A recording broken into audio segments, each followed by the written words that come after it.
కడప జిల్లాలో ప్రతిపక్ష నేత వైఎస్ జగన్ నియోజకవర్గం ఉంది. అది సీఎం చంద్రబాబుకి చాలా స్పెషల్. ఆ సీట్ పై ఫోకస్ పెంచి మహానాడులో పులివెందుల నుంచి భారీగా చేరికలు ఉండబోతున్నట్లు టాక్ వినిపిస్తోంది.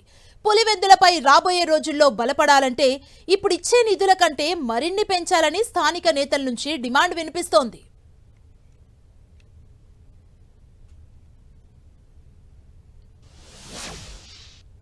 ఈ ఏర్పాట్లు ఎలా జరగబోతున్నాయి, ఎంతమంది ఇక్కడికి రాబోతున్నారు, ముందు రోజు ప్రతినిధుల సభ అన్నారు, ప్రతినిధుల సభ ఎలా జరగబోతోంది?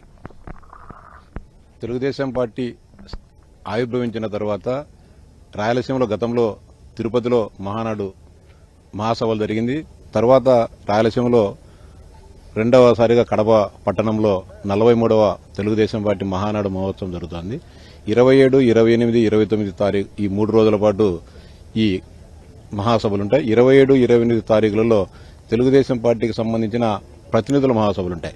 దాంట్లో పార్టీ ఆవిర్భవించిన తర్వాత పార్టీ ఎదుగుదల, పార్టీలో వచ్చిన సంక్షోభాలు, అంతేకాకుండా సంస్థాగతంగా తీసుకోవాల్సిన కార్యక్రమాల పట్ల మొదటి రోజు ఆ సమావేశం ఉంటే, రెండవ రోజు ఈ రాష్ట్రంలో అభివృద్ధి, సంక్షేమం, అదేవిధంగా గతంలో వైకాపా ప్రభుత్వం ఉన్నప్పుడు జరిగిన ప్రజలకు జరిగిన కష్ట నష్టాల గురించి, వైఫల్యాల గురించి, భవిష్యత్తులో ఈ రాష్ట్ర పురోగతి కోసం మనం ఏం చేస్తున్నామనే దానిపైన చర్చా కార్యక్రమాలుంటాయి.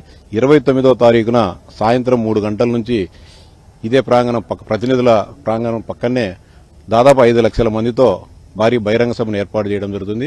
మొత్తం రాయలసీమ వ్యాప్తంగా ఉండే తెలుగుదేశం పార్టీ కార్యకర్తలు, ప్రజలు, సానుభూతులు అందరూ కూడా ఆ మహాసభలో పాల్గొంటున్నారు. అంతేకాకుండా రాష్ట్రం 175 నియోజకవర్గాల నుంచి వచ్చే ప్రతినిధులు, సానుభూతి పరులు కూడా వేలాది సంఖ్యలో ఇక్కడ నుంచి అన్ని నియోజకవర్గాల నుంచి రావడం జరుగుతుంది. వచ్చే వారందరికీ కూడా ఎలాంటి ఇబ్బందులు జరగకుండా 3 రోజుల పాటు 2 రోజుల పాటు జరిగే ప్రతినిధుల సభకు గాని, అదేవిధంగా 3వ రోజు జరిగే బహిరంగ సభకు వచ్చే కార్యకర్తలందరికీ కూడా ఎలాంటి అసౌకర్యాలు జరగకుండా అన్ని ఏర్పాట్లను కూడా చేయడం జరుగుతుంది.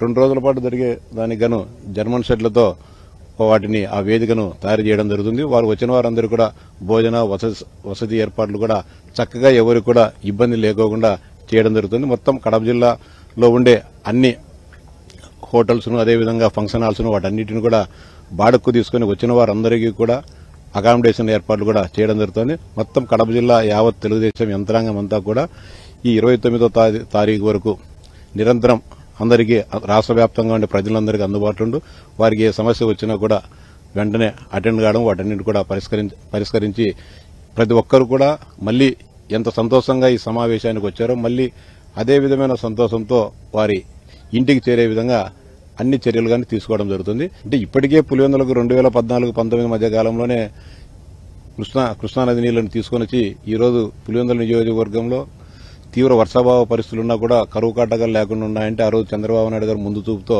కృష్ణా జలాలను పులివెందుల ప్రాంతానికి తీసుకుని వచ్చి అటు చిత్రాది బ్యాలెన్స్ రిజర్వాయర్లో 10 టీఎంసీలు కానీ, పైడిపాలెం రిజర్వాయర్లో 6 టీఎంసీలు కానీ ఆ రోజు 2018 సంవత్సరంలోనే నింపడం జరిగింది నీటిని. కాబట్టి ఆ ఫలాలను ఈరోజు పులివెందుల రైతాంగం ఈరోజు అనుభవించడం